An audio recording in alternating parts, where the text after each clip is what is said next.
Hey everybody, how you guys doing today? Jim here from the Pain PT. Thanks for being here. Again, if you guys like these videos, please give them a like, give them a thumbs up. If you have not subscribed to my channel, please do. You'll be alerted with new videos drop. And today we're going to continue with evidence of the week. Each week I'm going to present to you some scientific evidence from journals that support the work we do here to legitimize the work I'm doing with people and to give you more information and knowledge that leads to power. Knowledge can lead to change in your brain when you understand what's going on with your condition. Again, we'll be starting up group sessions here in February 2025. They're going to be dropping on February 1st on my website, thepainpt.com. These are going to be brain retraining classes. They're going to be geared towards doing the work of shifting your brain out of the things I talk about here, working with things, I call these the ABCs, right, of brain retraining, things such as your affect, which is your emotion, things around emotion, your behaviors, right, critically important, your cognitions, right, which includes your thinking and your beliefs, and then your somatization, your somatic symptoms, how we deal with those. So we're going to be going through and different exercises, you could say, similar to when you would go to a class for yoga or something else. We're going to be doing brain retraining exercises that target these different parts of the brain mechanism, okay, from the emotional, the cognitive, behavioral, and the somatic level. Okay, so we'll be doing some work in these areas. If you're interested, again, you can go to my website. Signups will begin on February 1st, and there's different levels you can sign up for. Okay, evidence of the week today, everybody. What do I got for you this week? Well, I got to you a good paper here from 2019, and the title of the paper says it all right away. It says the interaction between stress and chronic pain through the lens of threat learning. Okay, so a couple of things there. Chronic pain is what they look at, but chronic pain encompasses so many different chronic symptoms. So don't think this doesn't apply to you because you don't have pain, but any chronic symptom that's not a structural one or there's no evidence of being organic or structural falls into this category. The important takeaway from today is this idea of threat learning. And they use that word threat. And you hear me talk about this, that the threat is in your brain, not in your body. I cannot say it enough. I'm going to prove it to you today through the way the brain works and some of the data. Again, this is a 2019 review paper, looked at the available evidence we have from the neuroscientific evidence around how this works in our system. So guys, we know that acute stress, we know that stress, acute stress, chronic stress can exacerbate pain, right? We know that. And we know that the pain itself can become a stressor to the system. And what happens here, and what they say is that when the stress is prolonged or chronic, what's called the hypopituitary adrenal axis gets affected. This is the connection between your limbic brain and your autonomic nervous system gets disturbed or affected, okay, becomes dysregulated is the word. And that can result in either a hypo or hyperactive or reactive system. And that's going to, affect the body. The body's going to be the depository for the HPA axis. It's going to dump off stuff in the body. We call these things symptoms that we feel. And again, they say here in this review, they position that threat learning is a central mechanism and major contributor to the dynamic relationship between stress and pain. And it acts as a mediator in this relation. So it's really important, right? The threat learning here is really important. And they wanted to review the literature on this to look at this idea or concept of threat learning with pain and stress, okay, how that works. So let's go through some more of the data here and some more of the information. I do want to note here, they say that chronic pain, right, is something that lasts more than 3 or 6 months. And what they say here rings so true. They say, as opposed to acute pain, chronic pain is no longer adaptive. It has been considered to stem from a faulty alarm system. Make sure you take this in. Chronic pain is considered to stem from a faulty alarm system, which activates the body's physiological systems inappropriately when there is no acute threat. Such a powerful sentence, isn't it? again, it's this pain we're having is not serving a purpose. It's giving us distress, right? We're feeling it, but it's maladaptive. It's a faulty alarm system going off. It's perceiving threat or danger inappropriately when there is actually no true danger or threat. There is no issue most of the time. It's the brain that's gone awry. Okay. And what we see here again as well is that there's other factors that come in. As you guys know, as long as with these brain changes, people get maladaptive pain related cognitions like catastrophizing and fears. And these are also more contributing factors to the development and maintenance of chronic pain. And so this all is taken in line with what we call threat learning.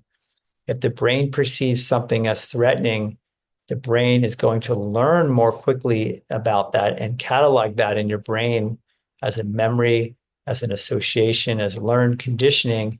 And then it's going to have offshoots of that, such as behavioral changes, more sensitivity, right? It's called central sensitization, more negative affect or negative emotions. And this starts to just feed this vicious circle that many of you guys are caught in. Okay. But the word threat is so important. And what's the opposite word to threat is safety. You hear that word a lot. It's thrown around, but it's a very important word. And that's what we're trying to create internally in our brains is a level of safety and security internally to reduce this threat that the brain is perceiving and then kicking out into our body with these symptoms. Okay, so let's go through a little bit more of the information here. It's pretty complex, of course, but we don't need to go through all the specific details. I'll link the paper here if you want to read through it more in detail. So again, the stress has an effect on the system, right? We know that it's acute stress, chronic stress. And again, if we think that's dangerous or threatening, the stress or the pain itself is dangerous or threatening, that's going to kick off this HPA axis more. It's going to kick off more stress. Like they mentioned here, catastrophic worries and fears that further facilitates this HPA axis in the brain and nervous system. And that will, again, just sustain the cycle here. The other thing that happens is the stress, they say here, compromises values-based, flexible, goal-directed behaviors. And what happens is it moves more towards habit-like, inflexible behavior that focuses on pain control, right? Everybody's trying to fix their pain, control their pain, make it go away. And that is not what we want to do with chronic pain, chronic symptoms. I know it flies in the face of what we do with acute symptoms or structural organic symptoms, but we do not want to focus on pain control here.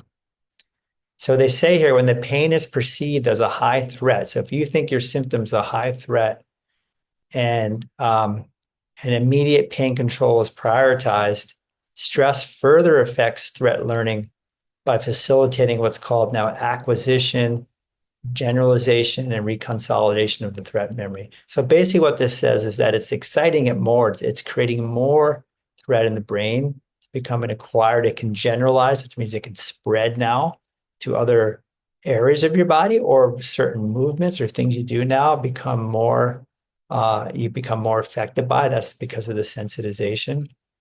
And it also reconsolidates as a memory now, threat memory in your brain. So that next time you do something, boom, gets activated again from the memory. So we see here again, I want to go through a couple of things I want to pull out from the paper. There's a lot of good information here, but it'll be too much for everybody to take in today. So there's a section called chronification of pain in the face of perceived threat. And I want to talk a bit about the pain here. So again, in acute pain, acute phase, pain functions as an alarm system. Again, in this particular phase, it's adaptive to learn to avoid, right? There's a key word here now, avoid situations that cause harm. For example, bearing weight on a broken foot. When the pain becomes chronic, let's say the fracture in the foot is healed, but the pain persists, it is no longer adaptive to avoid weight bearing on that foot. Okay, fear towards situations that are associated with pain may become excessive, right? That's exactly what happens, and may generalize to other situations and may result in avoiding these situations in a way that interferes with daily functioning. Give examples: no longer walking or biking to work or joining friends to a festival. So this is what happens, right? As the pain becomes chronic, I mentioned it's maladaptive. It's not serving a biological purpose here. It's a faulty alarm. And if we're still avoiding, which is what we would do with acute pain, which we would naturally do that and should do that. But if we're still avoiding when we have chronic pain, now we are facilitating the threat level in the brain further, teaching the brain that these things are dangerous when in fact they are absolutely not. That's why I say, get going. Let's get going. You're fine. Okay, so getting back to life is very important here to teach and show the brain that there's no threat or danger. Even though your brain might be reacting for a while and giving you strong symptoms, it still doesn't mean there's any harm happening here. They say here again, it's proposed that the cognitive, affective, again, which means emotional, and social components of pain processing are particularly altered in chronic pain. Okay, so we see stuff happening here. And they say, in fact, pain-related fear and avoidance behaviors can be more disabling than the pain itself. Okay, catastrophic beliefs and misinterpretations of pain, right? Thinking they're threatening, something's wrong, can make people fearful of movements or activities, right? Anything, hobbies, food, you name it, that might trigger or worsen the pain or symptom. Again, this fear, collectively termed pain-related fear, is acquired or learned through what's called conditioning. And there's different types of conditioning. We don't need to go over this in detail, but just think of it becomes learned. Okay. And then it can motivate pain behaviors such as avoidance activities. Like I said, avoiding walks, avoiding heavy lifting, and safety seeking behaviors. So you can have avoidance behaviors and what's called safety seeking behaviors, which again is also, I'm going to show you, not helpful to you in the long run. For example, safety seeking behaviors, using crutches or other aids, taking things slow. I really like that one. Taking things slow, they mentioned, is a safety seeking behavior. Again, if there's nothing wrong with you, and I'm going to posit that that is absolutely the case if you have neuroplastic symptoms, then you using safety seeking behaviors is delaying your recovery. And they say here in their own words, the authors, that both these types of behaviors may be adaptive at some point, especially if they're effective, if they effectively reduce the threat. However, in some situations, especially in relatively safe situations, which many of you are in, they become maladaptive and associated with decreased functioning and may hinder treatment approaches. Now, this next bit here is very important. I want you guys to take this in. Again, safety-seeking behaviors sound like, hey, I'm going to do these things to help me calm down or help me cope better with the pain, whether it be certain types of medications or things you're doing, or certain treatments, or hot packs, cold packs, this, that, right? Good for acute pain, not so good for chronic pain. And here's what they say. Paradoxically, these activity limiting pain behaviors can even increase the threat value of the pain. So what happens is you thinking you're doing something good for yourself is actually increasing the threat value of the pain level in your brain. And what can happen here is it says it can instigate a vicious cycle hallmarked by disuse and disability. So people pull way back, they're not doing as much. And this is the basis of the fear avoidance model, okay, which happens. And again, in this whole model here, the authors here say that threat perception is key, that a potentially harmful stimulus or something has to be perceived as highly threatening. Again, and that's a pivotal point where stress and its influences on threat processing come into play to further reinforce maladaptive threat learning. So the takeaway here, very simply, is if you think there's a threat going on here with your symptom or something else psychologically, emotionally, in your environment, with a certain person, any type of stress that's considered a threat, whether it be your symptoms or anything else, is going to kick this up or potentially kick up what we're talking about here. And again, if you go ahead and say, oh, I better pull back and avoid activities, you're increasing the brain's perception of threat. And some of the safety seeking behaviors that seem and appear to be good things you're doing for yourself, if you do them for too long, they're actually paradoxically, like they said, having a negative effect and also increasing more threat level in your brain, which means more symptoms, basically. Okay, there's a lot of information here.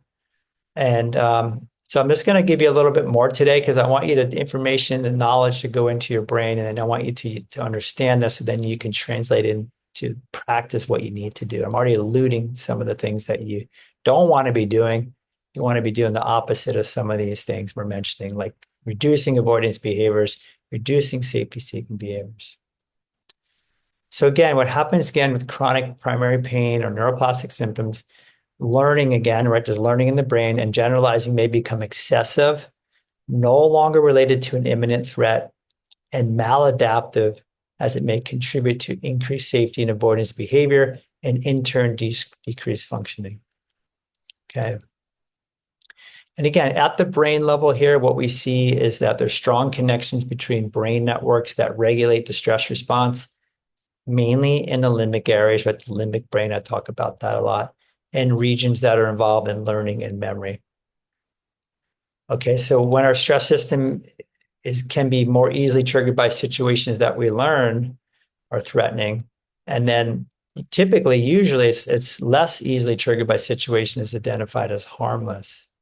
Okay, but the brain can learn to now associate harmless situations as being threatening. Okay, and then this encodes what's called a fear memory in your brain. And you can imagine the brain works off that memory now anytime subconsciously when you're doing anything that the brain considers now threatening. It's learned to be threatening. It'll kick off a symptom in your body or make it worse. Okay. And again, the amygdala is a part of your brain that we talk about, the emotional generator that's involved in this. It's one part of your brain. Okay, a few more things here. They want to say here that stress or acute stress affects memory in three ways. So the stress can affect this memory, what your brain is learning, basically in three ways. It facilitates encoding and what's called consolidation or acquisition of the threat memory. Okay. So it starts to acquire this threat memory. It compromises value-based flexible behavior and shifts our behavior to more rule-governed inflexible behavior.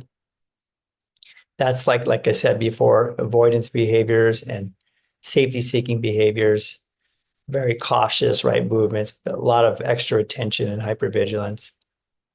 And third, it reduces the specificity and flexibility of memory, facilitating overgeneralization of the threat memory trace. So this third one means that instead of it being like very specific to one simple thing you do, where you might have a spike in symptom, this whole thing can generalize now and spread. The memory spreads to more things. And so your system becomes more reactive. More things now in the brain are considered to be threatening. And then you get more symptoms as a result of that. And this all happens in the memory level of the brain. That's why we're trying to do our brain retraining. Retrain your brain out of pain. That's the purpose of the work I do with people, one-to-one, and also in the group brain retraining sessions that are going to start in February. We're going to tackle some of this stuff. Okay, you guys can again sign up at the website, thepainpt.com. I want to help all of you get out of your chronic symptom, move towards getting better, changing your brain. So a little bit more information. So much here. I'm actually just scratching the surface, but I want to give you guys some of the takeaways from here that you can understand easily. And what they say, people who have chronic pain, they're less able to distinguish the threat signals and safety signals than control people. And they show an increased fear response to signals that cue safety. So, wow, let's take this in again. People who have chronic pain or chronic symptoms, many of you, what happens to the brain is that you're less able to distinguish something that is threatening or safe. It's murky now. The brain doesn't know. And in fact, many of these people show an increased fear response to signals that are safe, right? And I get this with some people where there's something that's completely benign or harmless can appear to be threatening to the person. And they say their ability to predict potential harm, like true harm and true danger, is therefore impaired and may contribute to the maintenance of pain-related fear and pain behaviors like avoidance. So it's important to understand this, right? That we're trying to teach safety.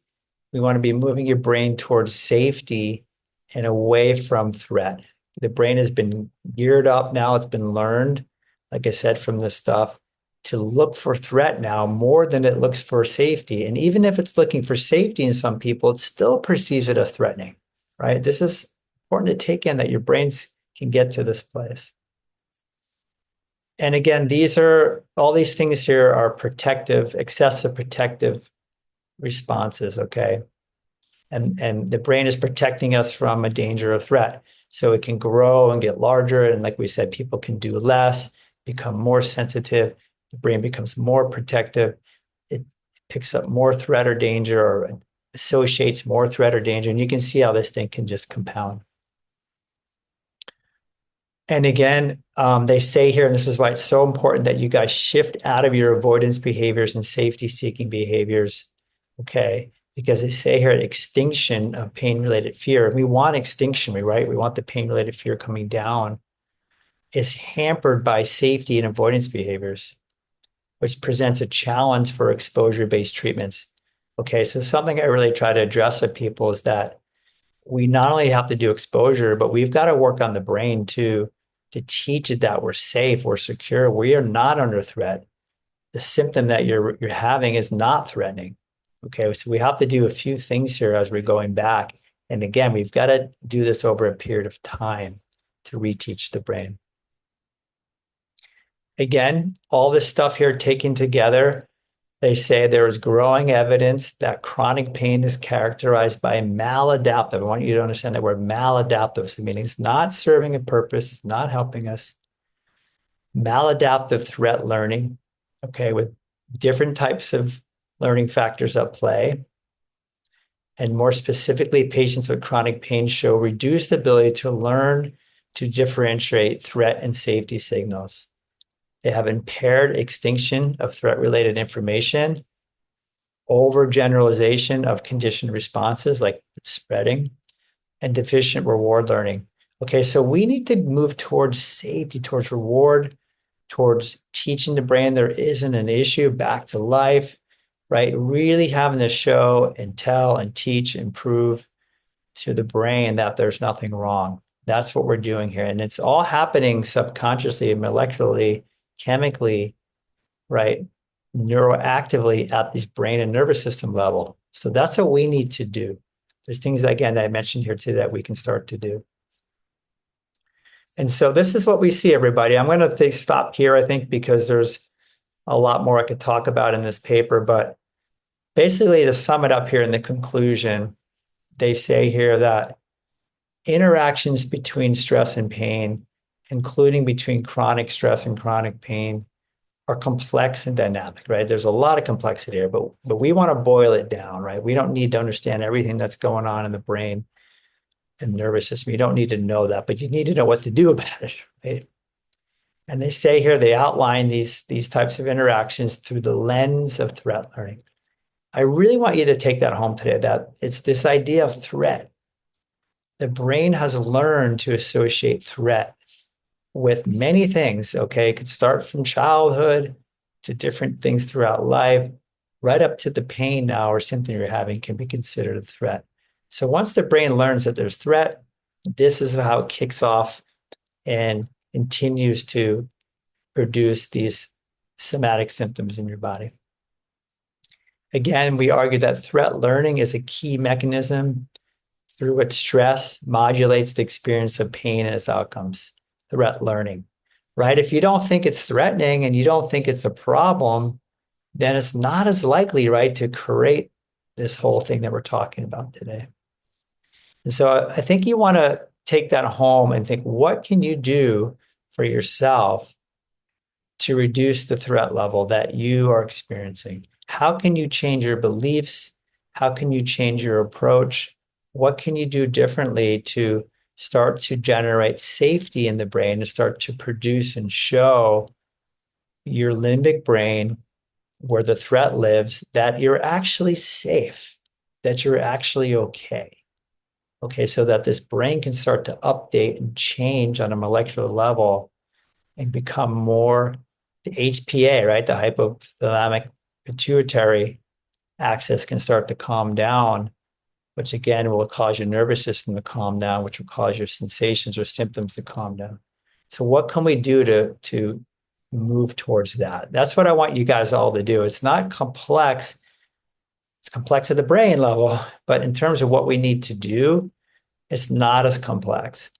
The key is being able to integrate and practice these things. And hence the brain retraining sessions I'm going to offer is one way to do that, because we need to actually do the work, sometimes hundreds or thousands of times, shifting the brain out of its existing networks, right? And again, the overarching theme of the whole approach is to reduce threat at the brain level, reduce threat and danger at the brain level, and teach the safety and security internally in our system.